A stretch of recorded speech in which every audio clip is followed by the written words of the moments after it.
Why I'm running. A year ago, we'd get up and we're news junkies, turn the radio on. We'd be very upset. The news was always discouraging, frightening, scary, and if you talk to people who think like us, who are basically conservatives, everybody was saying the same thing. I had never heard this before. I went through the Cold War, Cuban Missile Crisis. You were concerned, you were worried, but now it's scared, fearful, you don't know what's going to happen to the country.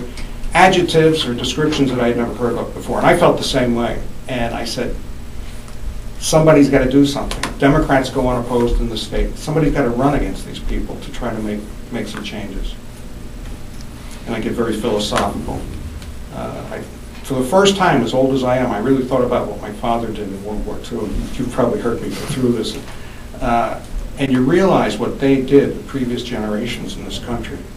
And we can't let it go. We can't let it go. People invested too much. So my attitude is, get in for two terms, 3 terms, straighten things out as best we can. And my feeling is, I want to be a fighting accountant, not a wimpy accountant, a fighting accountant. I don't want to kowtow to any authority down there or any seniority rules. We need people to get down there. I think the best thing, if we had 24 citizens off of Main Street, by the way, I'm off of South Main Street, get down there, bang some heads together, make some changes, and get out before we get corrupted. I don't mean criminally corrupted, but you just get used to the lifestyle. People opening doors for you, starting to feel you're important.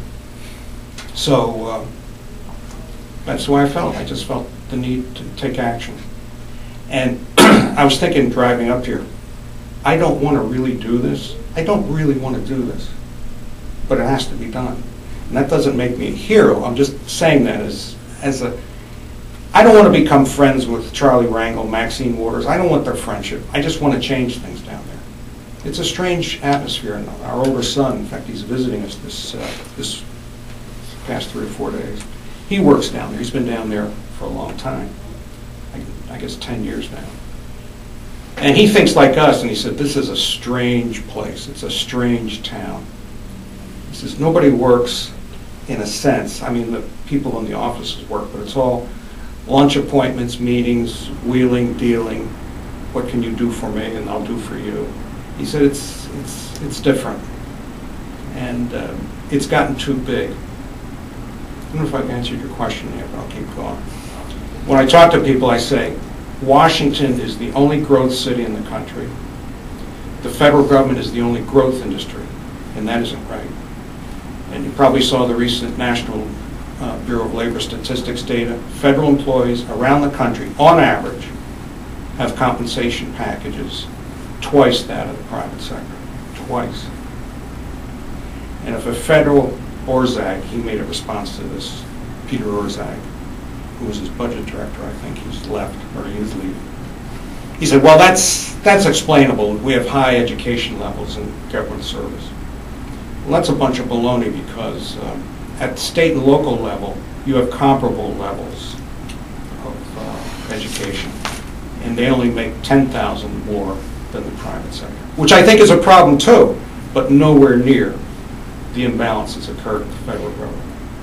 And they're talking about hiring 50,000, 60,000 more bureaucrats. What, are you kidding me? What are they going to do?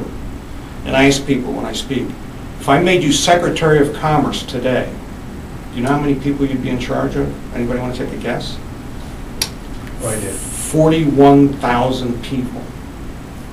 I have to read up on Hannibal. I read him as a kid when I go back. I don't think he had 41,000 soldiers when he crossed the Alps to conquer Rome, okay? But do you think you could do it with 41,000 government employees, federal government employees?